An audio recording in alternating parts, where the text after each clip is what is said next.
All right, you ready? Let's go. Happy Friday, everybody. Welcome to the Wrap. George Ringer. Last Friday in July.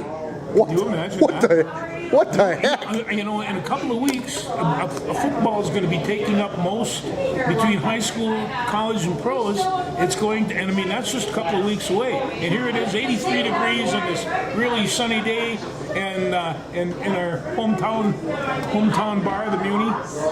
And I went to work today on this beautiful day. Of course, I had Monday through Thursday off. Don't tell anybody. No, we've been keeping track of it. We've been going to hockey camps and such like that. And yeah, we had a good week. We had a good week in Duluth. Nita and I did enough during the day to keep us busy, but not too busy where we felt like we were running around. I really don't mind you turning that young son of yours into a bulldog. Yeah. I think that would be pretty good, and you know. Yeah, about 35 kids in his camp. He had a good time. Broke his first hockey stick, so had to go buy a new twig. Oh yeah, that was the joke this week. Not a stick. We had to go buy a new twig. Only $217, George. That's not too bad. No. Our grandson for his birthday wanted that one step above, and that was $317. Now this is a long ways from the Northland Slapshot, you see. and I remember sticks when they first came out. They had fiberglass taper on to reinforce them. Sure. They weighed a ton. There was no curve or anything like that. Yeah, you got a nice flat blade. No, but everything's kind of changed. But as long as we're on the thing, I've got a son who's playing in Albert Lee in the 11 and under state tournament down there. Well, baseball or hockey? In baseball. Okay. And they open up against Chisago Lakes at 7:15 tonight, and I'm destined to be somewhere else. But I got it on the phone now, so wherever I go, I can just watch it on the phone. So what would we do without our phones, George? Bemidji North Heat, go for it. It's a good time. It is tournament time for the summer sports. They need to start wrapping them up. It is. Because, like you said, football season is going to start. Do you realize that we're only 17 days away from the first day of high school practices? No, I know it is, and I could see it in their eyes at the fish ride because the coaches get giddy, especially when you're young and you. Well, the football team was out practicing last night because they got these last few days of July where they can actually do that. They got their camp next week. So the camp in Bemidji? Nope, they went down to UMD in June. Okay. They switched it, and so yeah, about almost 40 kids out there last night. 7 through 12. I thought that was pretty good. Oh, that's great. Football should start immediately after the 4th of July. Everyone knows that. So that's why the Canadian League is 7 weeks into their season, because they know. There you go. That's how things should be. Well, I suppose we should start with Happy Olympics. Yes. George just got done watching the opening ceremonies. I missed the end because I had to go do a little project, but something a little different on the river. I caught the first act yesterday when USA beat Somalia, I believe, or in soccer. In soccer, Zambia, I think it was. Okay, they beat Zambia 3-0. Yeah, they could. I think they could have won about 7 or 8-0. They called off the Dogs. They got this young lady. Her last name is Rodman. And some of them might know is she a little calmer than her father? Oh, I hope so. But she has great multicolored hair. Oh. She's a character, and she's 19 years old and runs all over the place. These women are amazing. I saw the second and third goals, and it got to be 3-0, and I'm like, I don't think I need to watch this. It's going to end up, like I said, 7 or 8-0, because Zambia had just gotten a red card. And they were only going to get to play with 10 for the last 3 quarters of the game. And I'm like, well, the USA is going to run it up on them. But they pulled off the horses and just, you did right. You did good. Not like those Canadian soccer coaches. No. Those cheating son of... Put a drone up. You're cheating with a drone. What the heck are they doing? Come on. Hey, and they're Canadian. I didn't think they did that kind of thing. Apparently they do. Anyway, there's 10,700 athletes for 187 countries. And I think there's like 36 sports. And, and they just... all these kids, I mean, people they went by on the boats on the Seine River. They all went by and somebody said, this is the best that the world has. And I'm not saying it is, but I'm not saying they're not exactly right. They're young, they're strong, they're very energetic. They interviewed Steph Curry, and he's a first-time Olympian at what, 34 or 35 years old? And I'm like, how the heck could Steph Curry not been on an Olympic team yet? What are they? Come on. Anyway, that's how I felt about it. And LeBron is sitting there with Coco Graf, and she's... Yeah, and why is he still in the Olympics? He's 46 years old. No, he's not 46. Okay, he's only 40, but he shouldn't be in the Olympics anymore. They should let some young punk get in there. Well, come on. Right now, they might need him for this one. He had to save the day the other day. I'm sure any of them could have saved the day, but they let grandfather time, not father time, grandfather time do it. Well, anyway, they are in Paris, France, and Paris is lit up like a Christmas tree, and everybody's singing, the Blanc Marseille, and just think they had Bastille Day 2 weekends ago. Yes. Then they had the end of the Tour de France last week, and now the Olympics start this week. You can't tell me those Frenchmen don't know how to have a good time. Well, I suspect there's going to be some wine drunk and some maybe what would be cognac be the right French beverage? They do have cognac, and I noticed when I was in France and I was there for a couple of weeks, the more cognac I got, the more my French improved. And so it's because you got to have a looser tongue to be able to speak French. Yeah. No, I only had one direction to go. There you go. Anyway, no, it's a great place. All the boats pulled up at the Louvre, the largest art museum in the world, and it looked like everybody was having a pretty good time. Did they light the flame while you were at home? Or the guy, and this is one of the things we got to bring up, because there's a new sport that I'm kind of just building up to, and that's breaking. Breaking. You know what breaking is? Randy and I were discussing that before the show. That breakdancing, yes. And so we've got a couple of people in the United States that are really good breakdancers. You know what breakdancing started? It started with cement workers and street workers in the big city, and they would take a break and start showing each other off and doing this. Now the guy that came on with the torch, he was standing around and going from hand to hand to hand. One hand stands all the time carrying this torch.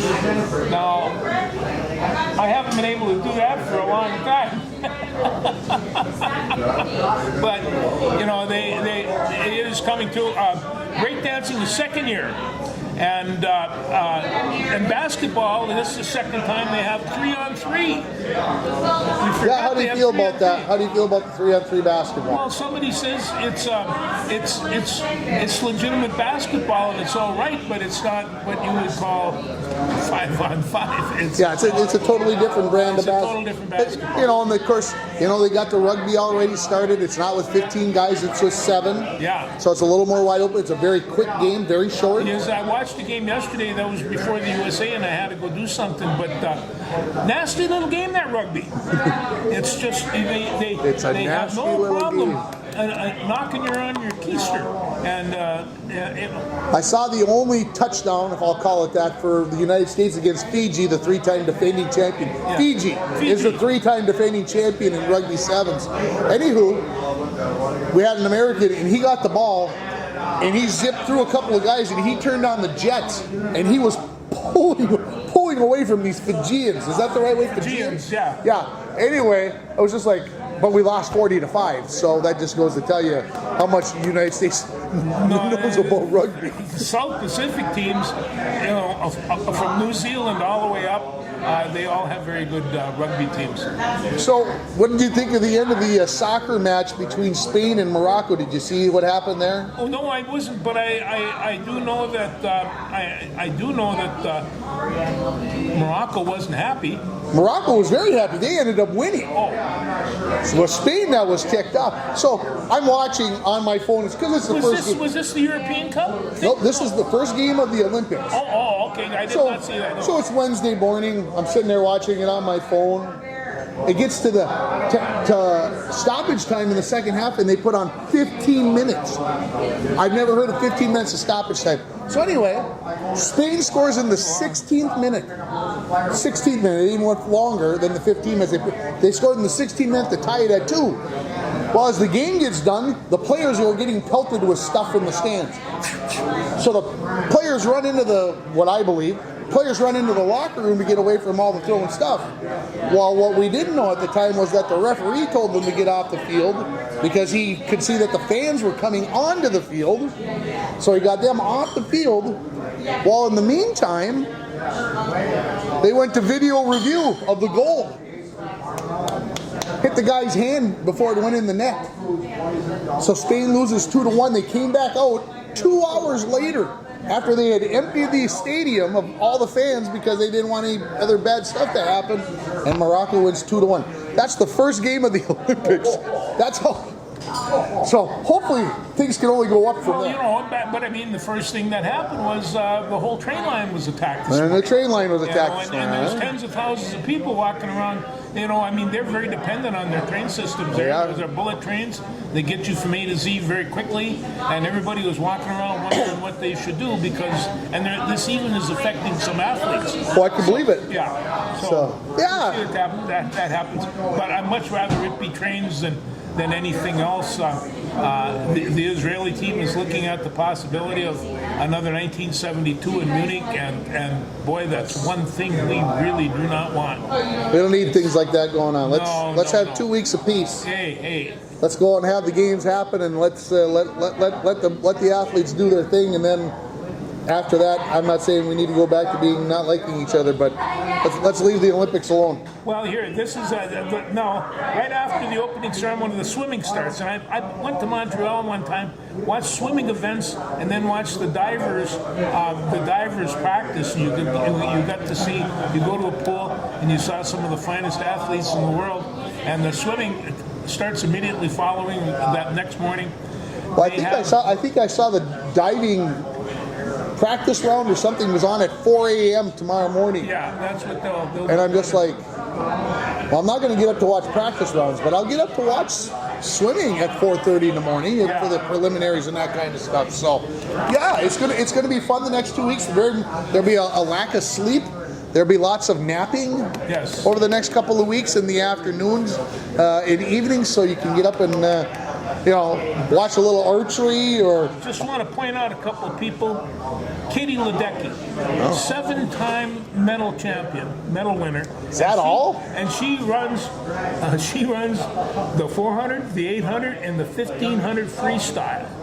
And I think the 400, I might even be a relay. But this woman can really swim. She can really swim. And there's another guy named Caleb Dressel. He's a 50 freestyle. This guy is just a fish. And the 50 freestyle, the 100 butterfly. And he's setting world records right and left. So I think that this really could be a super strong American swim team. The battle between them and Australia is going to be epic. I'm going to use that word, epic. Epic, yeah. It really it's going to be fun to watch over the first week, and then, of course, the track and field gets started the next weekend, and, of course, gymnastics gets started right away as well. NBC has been promoting Simone Biles in bold letters to make sure people know that when she's going to be on, so they get those ratings up and So and then the gymnastics start, and we have a Simone Biles who really has to be considered just the darling of the whole Olympics. Her and Sun Lee from St. Paul. Yes, Suni's the defending champion. Yeah. She's getting no love whatsoever. Yeah, in fact, it's hard to even look her up. I found a picture of her and Simone giving each other a hug. It's like two tiny little people with great big arms. Very powerful. Very, very powerful athletes, and and so they have 3 people that are going to compete. Only 2 can advance to the all-around, and so and I think that Suni Suni she took it last year because Simone took herself. Well, I shouldn't say take herself out. Had to drop out due to the mental issues that she's been very open about lately. Yes. So, not easy, I'm sure, to talk about, but she's not. I look at that athlete. She does things that I've never seen another athlete do. I read something somewhere yesterday that she is going to possibly try something on the uneven bars if it gets approved by the judges. And if so, it would be her sixth named whatever move. Yeah. But her first on the uneven bars, and I'm like, wow. I'm kind of curious to see what this thing is going to be. I looked at her when she's up there in the air, thinking, and you don't even have wings, and and it's she's just an amazing athlete. And Suni Lee, hey, Minnesota's going to be looking. Minnesota's got a number of athletes that are in the tournament. That's just one of them, but there's some other ones down. And I'm still not quite sure to make of this breakdancing. We can go to our Olympic. We'll get Randy. Randy, do you know anything about breakdancing? Randy's going to come out and demonstrate at the end of the show for us.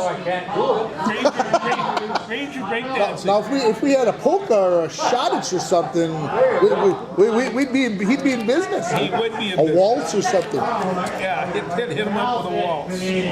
The thing, well, there were two things that I found most interesting about the opening ceremonies that I did watch, because I missed the start and then I took a nap. I'll admit the chair was too comfy.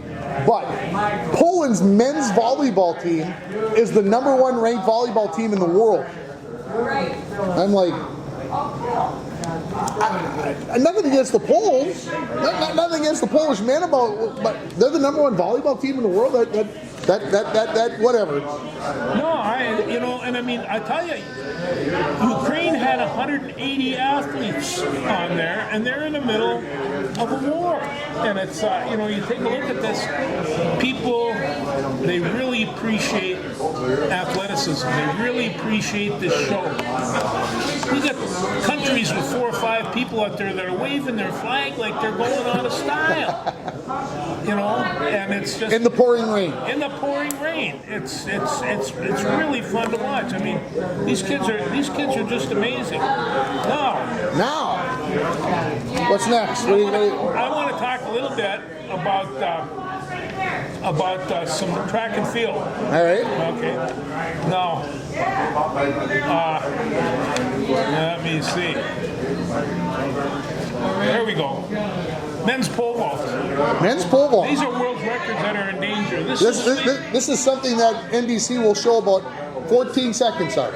Unless there's a world record, then they'll give it 2 minutes and 14 seconds. Mondo Duplantis, the Swede, who spends a lot of time in the US of A, might be considered the finest athlete in the world.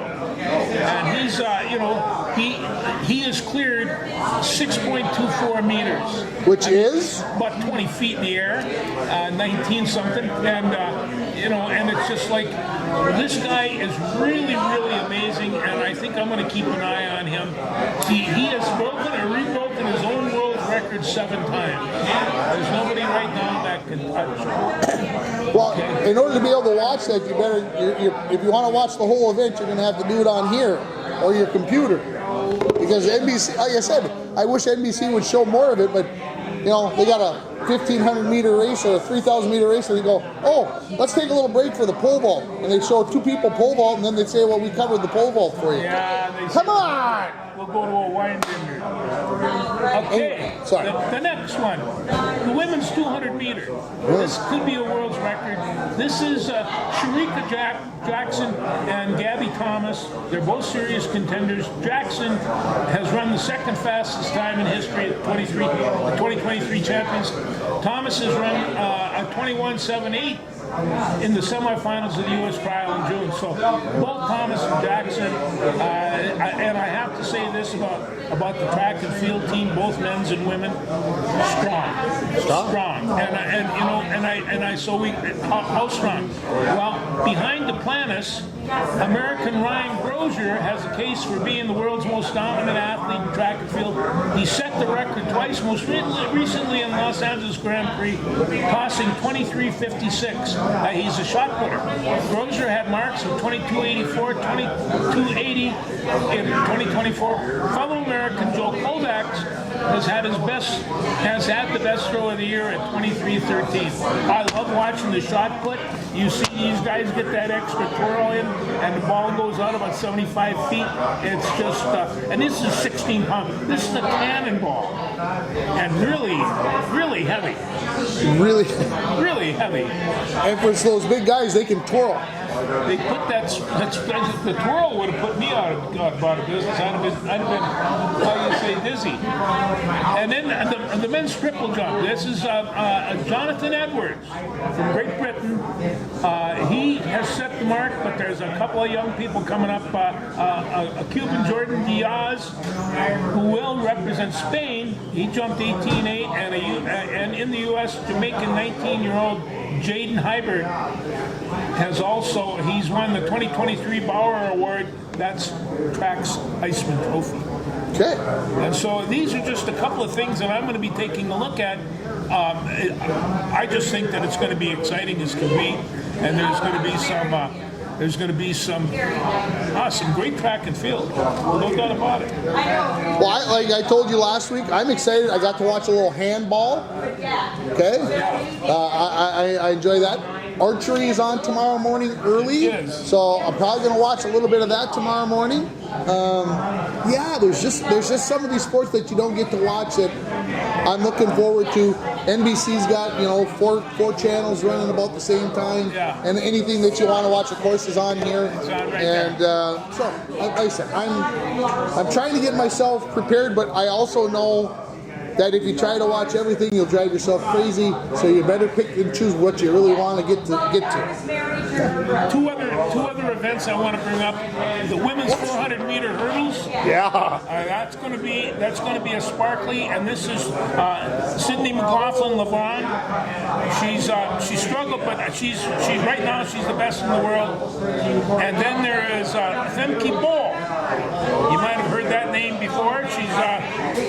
She's from the Netherlands, and she is really a scorcher. And the other one is women's 400 meters. This is again Femke Bol. She ran a 49.17. 49.17. You see, not too shabby. No, I couldn't have done that in a golf cart. It's amazing. Anyway, those are going to be, and then Marita Koch of East Germany. No, that was the record that was set from East Germany in 1985. Ooh, she was really put together. Yeah, we'll see what those records can happen. Like I said, there's no doubt about that. There's that possibility. No, and we have to talk just a little bit about. We have teenage sensation Quincy Wilson will be the youngest male competitor in U.S. Olympic track history. He finished sixth in the trials with a time of 44.94, leaving him out of the running for the Open 400, but earning the slot on the relay. So Quincy Wilson, you're hauling for the kids, man. Go. Yeah, that's going to be exciting too. Yeah, no, there's the 1500. We got Nikki Hiltz. She's great. Three-time defending world champion, I think. Defending world champion. I remember, or three-time defending U.S. champion, defending world champion, I believe is how it works, if I remember. Anyway, there's many more. Noah Lyles. The list. Sha'Carri Richardson. These guys. Sha'Carri Richardson. She was suspended for the 2020 games. She's ready to go now. She's ready to go now. We'll see what she can do. What about the men's basketball team? Men's and women's basketball teams? Do they both win gold? The women undoubtedly. Okay. The men, Steve Kerr, the coach, says the dream team is not ready yet. They haven't got it together yet. Now, he can't say that they don't have the possibilities. Tim, you can't have a basketball team like that and not be pretty good. You'd have to really, really be trying. To screw it up? Oh, they really do. It's just like, but you know, like you said, the whole world is playing buckets now, and the NBA, they hastened this. They started teams and leagues in Africa and the Mediterranean and all over Eastern Europe and in the Far East. I mean, anybody that's 7 foot tall can probably play the game. Well, and the scary part is 50 years ago, 40 years ago, maybe even 30 years ago, if you were 7 feet, you better be able to play with your back to the basket. Yeah, 7-footers rarely play with their back to the basket anymore. They play outside the three-point line because they all want to shoot the three as well. Well, they can because you can't block it. It's true. You know, and it's pretty tough. Yeah, Steph Curry, he's only like 6'2", and he rarely gets blocked either. Yes. But he's a freak. I'm going to tell you, freak of nature. Everybody's going to talk to this team in terms of LeBron James, and rightly so. Grandfather time? But Seth Curry is going to be the one that makes his team tick. You know, I can't say that he had a very good season last season, but you know, he knows this might be his last time, and he is young enough and appreciative enough, and I think James is too, that this is, you know, they're young enough to know that they haven't done everything, and winning NBA championships, you know, go get an Olympic gold. You see those medals, man? They're great. Go get one. Go get one. All you gotta do is go over there and work. Really hard. Everybody wants to take down the big dog, though, right? You know, in Australia, they're playing very, very well, and you know, it's. Well, don't forget, Germany won the World Championship last year, so. Yeah. Germany. Yes, what? That's where Max Kepler comes from. Are we done with the Olympics till next week? Because I'm sure we'll have tons to talk about again next week. I can hardly wait. You want to talk about your Twins? Let's talk about the Twins. Lose 2 of 2 to the Brewers. Not that they didn't have their chances. Johan Duran, you nincompat. Anyway, but they took 2 out of 3 from the best team in baseball. They did, and you know, and it just goes to show you can have a walk-off dribbler just like a walk-off home run, and it counts the same. Your good friend Max. And that's right. And Max stood up and, you know, bam, bam, and a 3-2 count, and you just, what's going to happen? Blunk. And it just slumped by that second baseman, and that was it. That was it? Yeah. Yeah, take 2 out of 3 from the Phillies, the Philadelphia Phillies. Hey, and keep in mind, the Phillies are not a bad baseball team. Pretty good baseball team. Yeah. So, yeah, just heading out to Detroit this weekend. And then to New York Mets for 4 games. Okay. Now, let me ask you this, as long as you brought up, because Johan Duran, he did not have particularly good performances. Is that a concern? It's been a concern for me for months, yes. Okay. But he did come on Wednesday afternoon. He did. And slam the door in the top of the 9th. Yeah. Tim has to remember, as I talk about myself in the third person, I got to remember that he's still young. He's no Mariano Rivera yet. And maybe someday he might be because of the things he can do with the baseball. But right now he's still, I think, sometimes predictable. He likes to get up there and throw it 105, but it's 105 that sometimes doesn't move. Okay, 103 and doesn't move. Well, okay, those guys, they're good enough to hit 103. If they know it's 103 and it's not going to move, they can get up there and they can make contact with that. So he's got to learn to pitch better, not just throw the ball. He's got to learn how to pitch.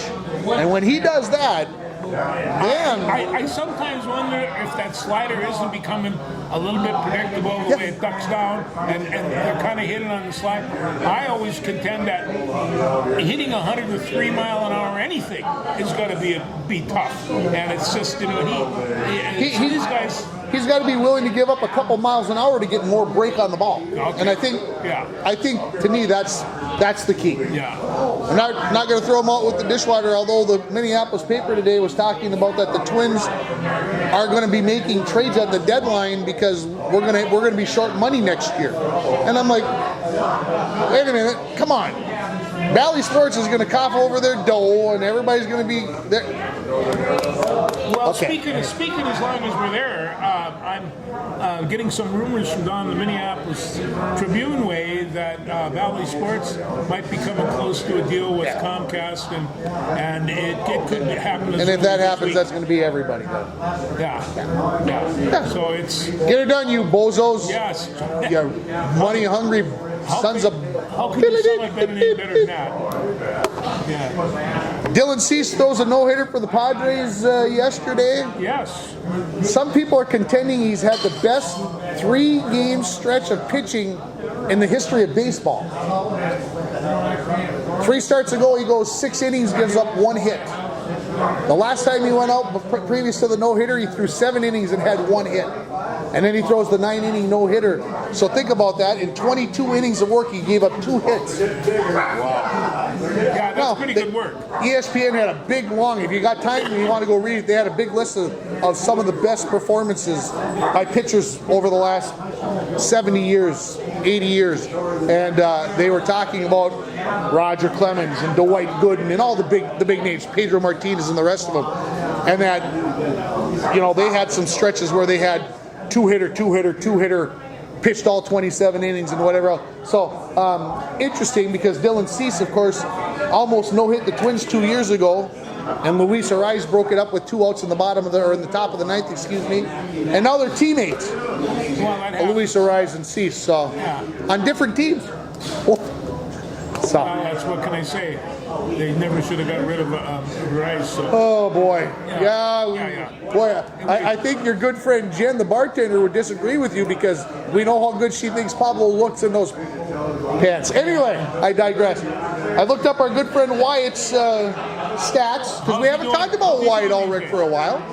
Well, yeah, he was up in the 280s, had a little lull before the All-Star break, now on the way back up, batting 270. He has 31 walks, but he's got 33 Ks, which, that's 13 stolen bases, a couple homers, 7 doubles and a triple.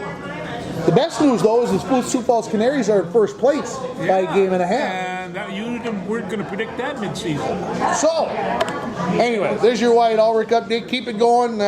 I saw a little post on him on Facebook today. He must have done something good last night. I didn't have time to read it. Well, I know that everybody was voting for him to make the All-Star team, and he was having himself a pretty good run there for a while. And you know, he needed the time off worse than he needed to go to the All-Star.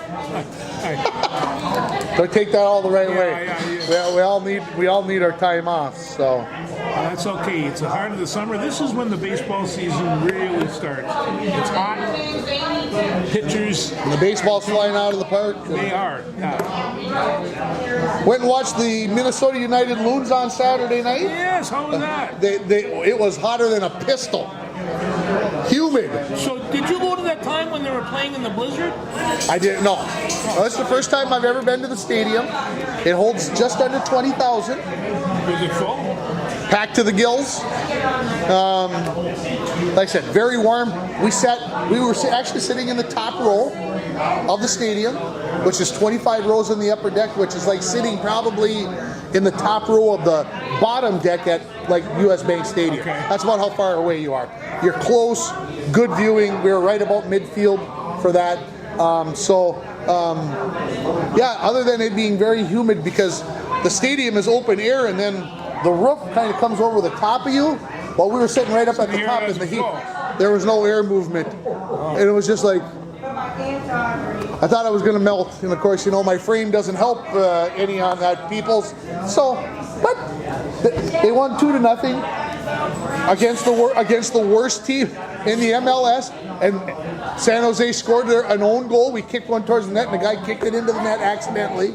He was trying to kick it out of bounds, and he kicked it right into the back of the onion sack. So let me ask you just a personal question. Your son, who's an avid hockey player, what does he think about watching this? He likes soccer. He's very much into the soccer. He's got his handheld switch or whatever. He's got his FA24, so he knows about Mbappe and Messi and Ronaldo and all the big stars, and he knows soccer players that I don't even know. Yeah, I'm sure he does. So, you know, you take a 90-minute match, and soccer has its moments. Mike Bull said to be the first one to agree with me that soccer has its dull moments. He would say all 90 minutes are dull. So he struggled at a few moments in the game to try to stay in it, but he didn't struggle to stay in a game for 90 minutes of whatever it was at 9 years old. So would love to go back again. The highlight of the trip for him, though, was they got a big playground outside the stadium, and he had a ball in the playground area, so he wants to go back, of course, to do that. We got to go back earlier the next time, and the next time we go back in like September or October when it's not 95 degrees with the humidity. That's Tim's contention. I'd rather have to pull a coat on and sit down and watch football, so to speak. So anyway, Loons won. That was a good thing. Did you watch the end of the British Open? I did. I still call it the British Open because I just can't call it the Open. I always love one bunker I saw. It had steps into it. They had to walk down in steps, and then he hit the ball and it hit the upper lip and landed about 2 inches from where he hit it to begin with. But I thought that now that's a bunker that you have. I mean, what did you need? A ladder? It's but they have steps curved into those. They look like mortar shell bunkers, artillery holes.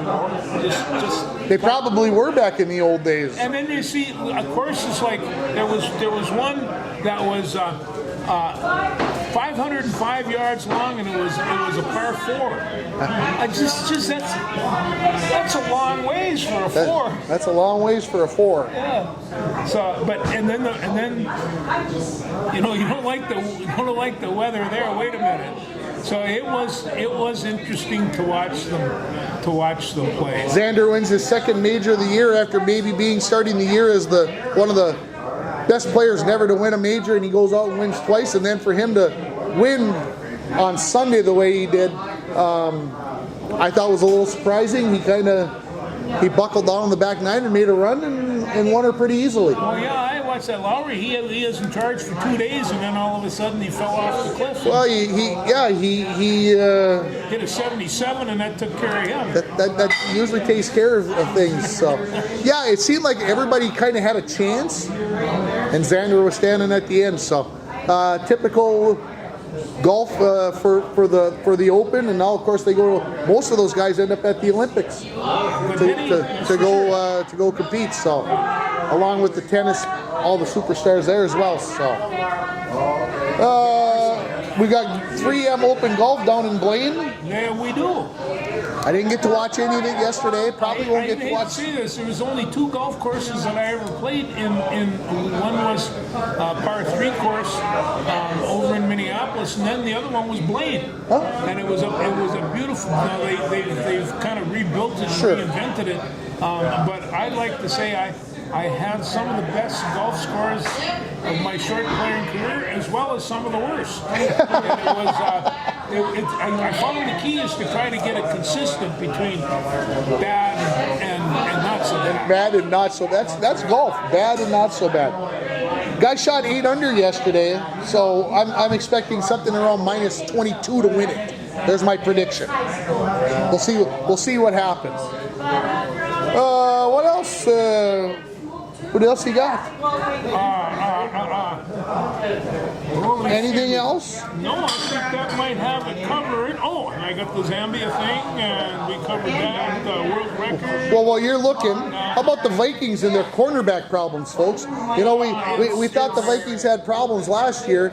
We've already lost 2 cornerbacks for the season, one for, unfortunately, forever. Already in the first 2 days of camp, and we may have lost another one yesterday. I didn't see an update on how bad he left practice with a tweak in his leg, and they weren't saying how bad he is. So the Vikings might be in may have to go out and. Somebody said something. I'm sick of hearing the cornerback position for the Minnesota Vikings because we haven't filled any for a long time. And really, you know, and you lose Jackson, you lose Blackman, right? yes, he gets hit, and the Vikings, you know, it's like the big thing was T.J. Hawkinson these days. Is he going to be back? Well, he'll be back. Maybe the 5th game, maybe the 7th game, maybe. Yeah, and, maybe. And so, you know, you see that, and the same thing. Quarterback right now is essential. They have 2 back there right now. They're going to have to come up with, and they have no money to make a trade. They've given that all to JJ, and not to Darissa. 113 million? yeah, he got some too. What? Hey, listen. That was for 4 years. He has taken the last 4 years just to get that place. I remember. Did you do the math on that? 113 divided by 4? That's 28 million a year for a left tackle. Huh? Tackles are worth it. 77 million of it guaranteed. Am I too loud? Hello, are you listening to me? Because 77 million guaranteed for a left tackle, that's insane. Did you ever play left tackle? No. Oh, I did, and I didn't get paid near as much as I was worth. Holy crap. 77 million guaranteed. I mean, I hope he's worth every penny of it. I hope he protects whoever is standing back trying to throw the ball for the Vikings. I hope he does a great job, but holy cow. That Cadillac quarterback, you better have somebody to take care of him. And didn't the NFL just get sued for like $14 billion? Where are they getting all this? Anyway. Where do they get all this money? There's plenty. There's plenty of money. Lots of it. We just keep forking it over. You. Yeah. You, me, us. Us. Give it to them. Idiots. No, I was thinking about giving up football. Oh. Wow, did you just hear me? Give up football? Oh, I've said it before, and my wife starts to laugh. College football will start in a month with real games. And PJ was on the Big Ten Network and talking about his crew and he's how happy he is, and he says it's okay to be happy where you are. I was glad that he said that. Yeah, I was too, but you know, the thing of it is that he's going to probably have a better football team this year than he had last, and he's still going to be 5-7 because the schedule is going to be that much harder. And somewhere, but he's got like 8 million reasons this year to be happy. Oh, he does. He has a few, but he does know that all coaches sooner or later run out of wins. And I think he's somewhere along the line he's going to have to run out of wins. You talk about coaches running out of wins. I think I heard of a coach who ran out of smart things to say. You know how I feel about Jim Harbaugh. Yeah, you like him. Yeah, did you hear what he said after the first day of practice with the Chargers? He said it was like being born. It was like coming out of the womb. What? You bozo. Like, what? How would you like to have said, I played for Jim Harbaugh after he said that? I'd be like, man, I need a new team right now. Get me away from this prima donna, wannabe, Bo Schembechler, something. I don't know. I'm sorry. Sorry, everybody. Thank you for letting me He was no Bo Schembechler. He's no Bo Schembechler, but he tried even with the spectacles. Yeah. Anything else for the good of the cause? No, well, I'm just going to say that B.J. Fleck, he thinks that he's going to have a pretty good team. He thinks he's got a pretty good quarterback. He thinks he has a pretty good running back. Also, one thing about the Gophers, and I'll just bring this up, they had people drafted in every major sport last year. NHL, NBA, NFL, Major League Baseball. They all draft. Yeah, only other one other school has did that last year. Ohio State. No? Boston College. Wow. Yeah. Now, you talked about PJ thinks he's got a pretty good quarterback and a pretty good running back, but we know that those two guys won't be any good unless they got 5 fat guys up front that can block for him. And that's the truth, because Stone Cold Tim said so. You have to have the hogs. You better have some hogs up front. About the hogs. I always got them. Yeah. Iowa always seems to have them, yeah. They got tight ends too. Where do they get all those tight ends? I think they're stealing them from somebody. Probably make them in a factory in that hospital that sits up above the stadium, and they just beam them to Just got to beat Iowa. It's just beat Iowa and Wisconsin. Iowa, Wisconsin. You beat Iowa, Wisconsin. Everything's good. Everything's good. We'll talk next week. Thanks, everybody. Bye.